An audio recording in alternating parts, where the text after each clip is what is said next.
Good morning friends, passion of জয়ের নতুন একটি এপিসোডে আপনাদের সবাইকে স্বাগত। আমরা আজকে 8ই নভেম্বর 2024।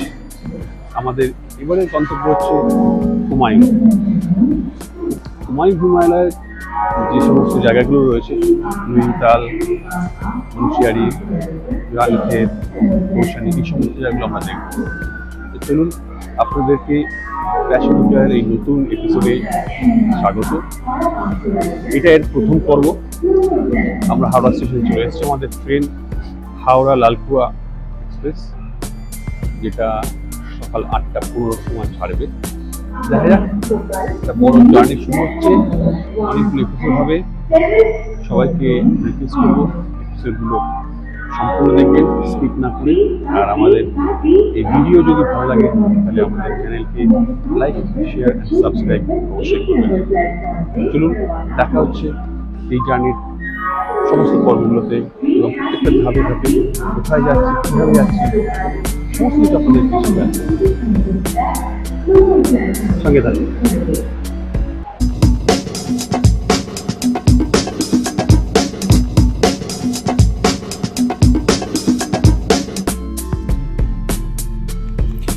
আমাদের train 12353 Howrah Lalkuan weekly superfast express, যেটা হাওড়া থেকে সকাল 8টা 15 মিনিটে ছেড়ে পরদিন সকাল 6টা 55 মিনিটে লালকুয়া পৌঁছাবে। রায় ট্রেনে উঠে পড়ে তার খিদে পেয়ে গেছে। সকাল সকাল সে ঘুম থেকে উঠেছে, তাই খাওয়া হয়নি ঠিক মতন, তো খাওয়া শুরু করেছে। এখন বাজে 8টা 15। এখনই আমাদের ট্রেন ছেড়ে দেওয়ার কথা।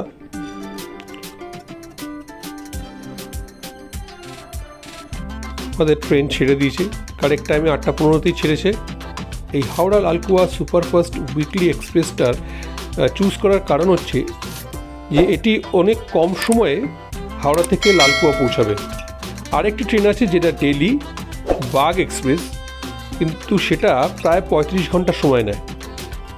আর এই ট্রেনটি সময় নেয় 22 ঘন্টা থেকে 23 ঘন্টার মতন। তো প্রায় 10-12 ঘন্টা ডিফারেন্সে এটি আমাদেরকে নৈনিতাল পৌঁছে দেবে। তবে এটা উইকলি, সপ্তাহে শুধুমাত্র শুক্রবার দিনকে সকাল 8টা 15 হাওড়া থেকে ছাড়ে। আমরা এখন রয়েছি দীনদয়াল উপাধ্যায় জাংশন, সেখানে আমাদের ট্রেন এসে থামলো।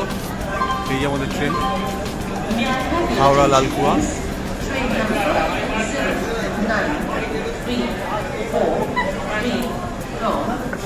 হ্যালো,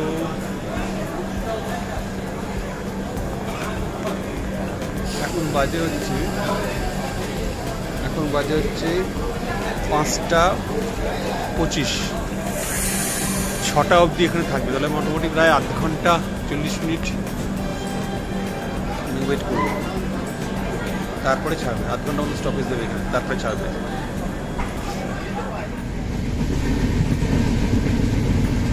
পরদিন সকালবেলায় জানলা দিয়ে দেখছি আশেপাশে ভোরবেলা যে কুয়াশা, সেটা বেশ ভালোই রয়েছে। অর্থাৎ আমরা যেখানে যাচ্ছি সেখানেও কুয়াশা বা মেঘ থাকার সম্ভাবনা রয়েছে। অবশেষে আমরা এসে পৌঁছালাম লালকুয়া জাংশনে। নির্দিষ্ট টাইমের থেকে প্রায় আধ ঘন্টা দেরিতে আমাদের ট্রেন লালকুয়া জংশনে এসে থামল।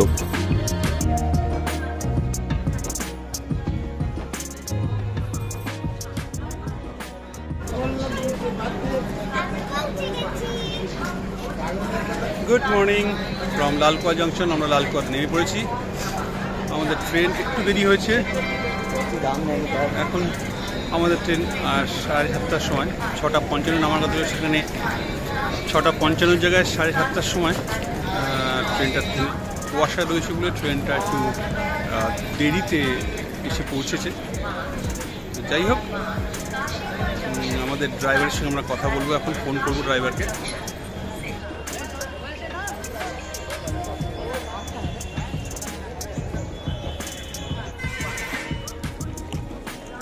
আমরা চলেছি পার্কিংয়ের দিকে।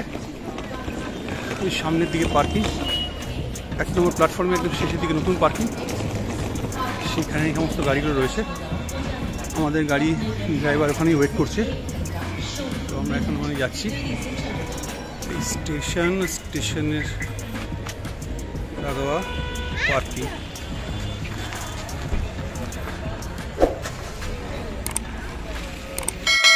আমাদের গাড়ি, এই গাড়ি করে আমরা যাব। তো রাস্তায় ব্রেকফাস্ট করে নেবো একবার, 1.5-2 ঘন্টা টাইম লাগবে। ঠিক আছে, চলো দেখা যাক। এই যে আমাদের গাড়ির সঙ্গে আমাদের driver Vikram Haldar.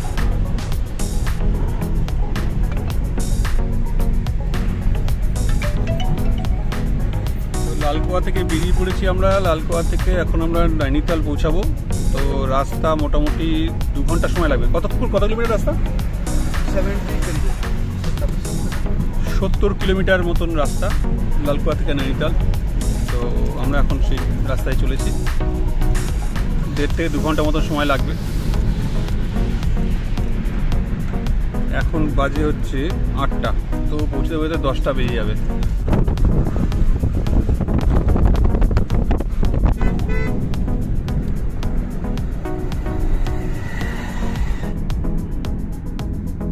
Sports complex.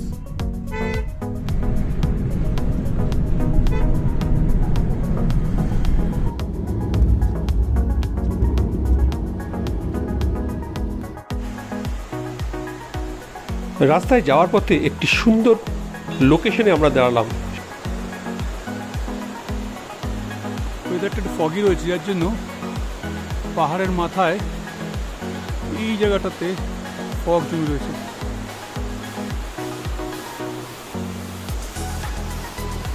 এখানে প্রচুর লোক ট্রেকিংয়ে আছে।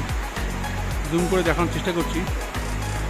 এইখানে যে লোকজন ট্রেকিংয়ে আছে।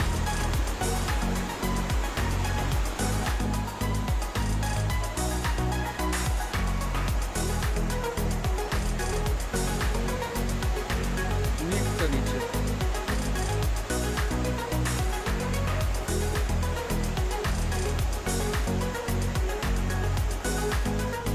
ব্রিজের আরেকটা সাইড।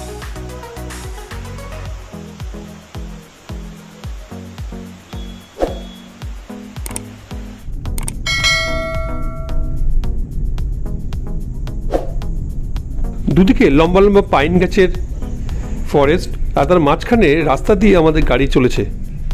হালকা হালকা পাহাড়ের ঠান্ডা বাতাস গায়ে এসে লাগছে।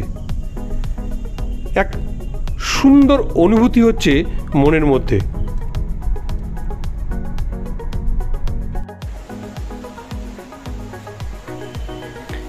রাস্তায় যেতে যেতে আমরা এসে থামলাম উড অ্যান্ড ওয়াটারফল পার্কে। এটি নৈনিতালের বাইরে, শহরের বাইরে একটা জায়গা, যেখানে একটি পার্ক মতন তৈরি করেছে, যার এন্ট্রি ফি জনপ্রতি 50 টাকা।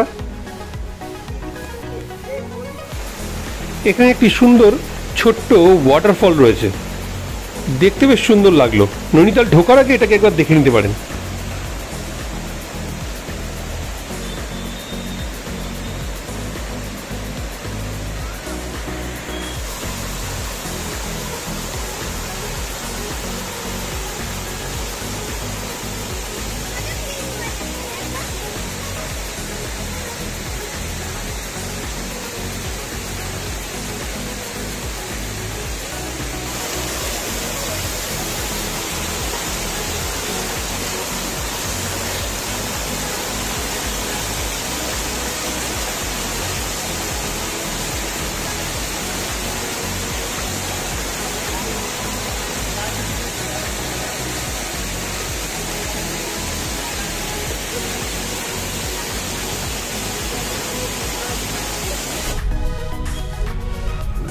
Local market.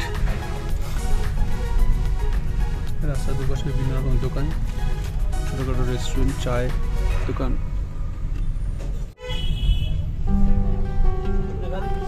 হচ্ছে ডান দিকে নৈনিতাল। এই হচ্ছে নৈনিতাল।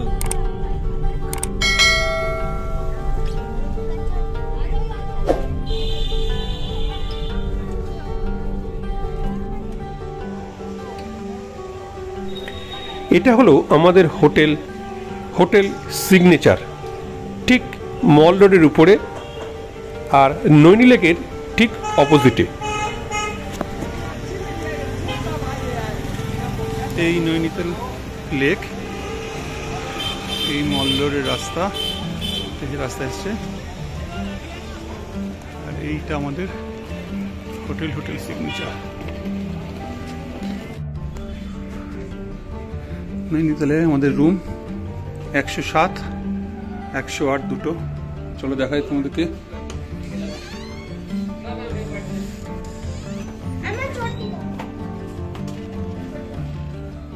এই রুমে ঢুকলাম, সোনা রয়েছে,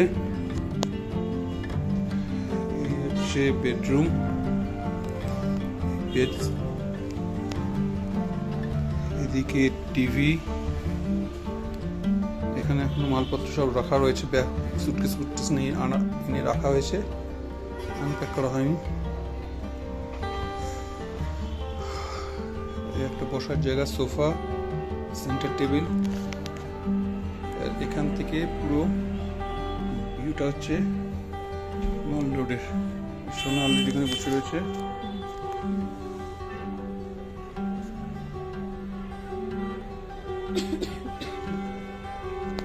এখান থেকে গিয়ে এই হচ্ছে লেক, গাছ রয়েছে বড় বড়, তার জন্য একটু অবস্ট্রাকশন। গাছ না থাকলে পুরো লেক ভিউটা পরিষ্কার ছিল। এখানটা রুমটার এখানে রয়েছে আয়না, এখানে একটা ওয়ার্ড্রপ মতন রয়েছে, ওয়ার্ড্রপের ভিতরে ফ্যান এক্সট্রা রয়েছে, এছাড়া রয়েছে কম্বল, ব্ল্যাঙ্কেট দিয়ে দিয়েছে। এখান থেকে লেক দেখা যাচ্ছে, লেক, এখানে বোটিং রয়েছে, এখান থেকে বোটিংটাও করা যায়। আর আমাদের রুমে বসে খুব লেকটাকে দেখা যাচ্ছে। টাওয়াল,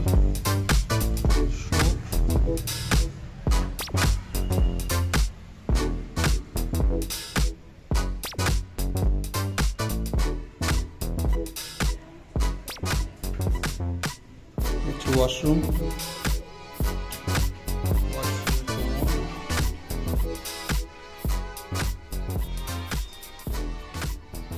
এক্সস্ট রয়েছে, শাওয়ার, জেট স্প্রে, একটা বড় একটা মিরর, বেসিন, হ্যাঙ্গিং রয়েছে এখানটায়, বেশ বড় সড়ো বাথরুম।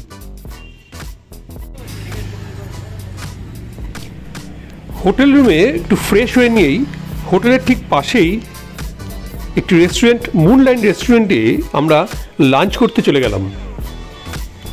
রেস্টুরেন্টটা দেখতে খুব সুন্দর, আগেই তার রিভিউ পড়েছিলাম, তাই এই রেস্টুরেন্টেই আমরা লাঞ্চ করতে চলে এলাম।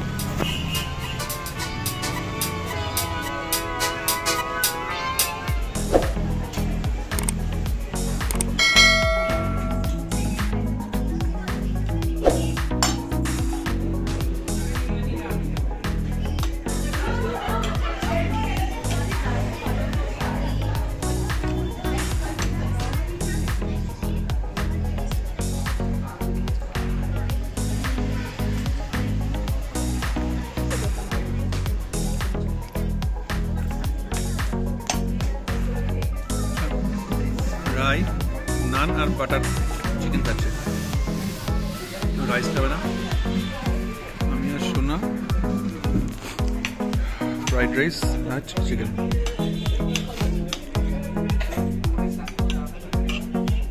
ভালো।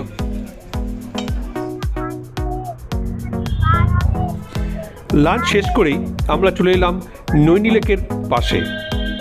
নৈনিতালের সবথেকে বড় আকর্ষণ হচ্ছে এই নৈনি লেক। প্রায় 2 কিলোমিটার লম্বা এই লেকটি।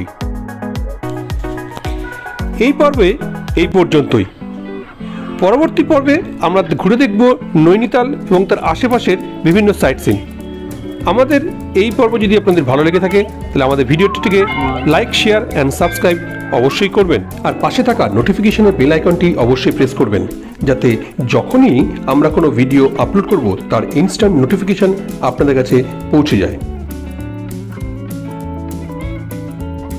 এই হচ্ছে এটা ভুটিয়া মার্কেট, নৈনিতালের নাম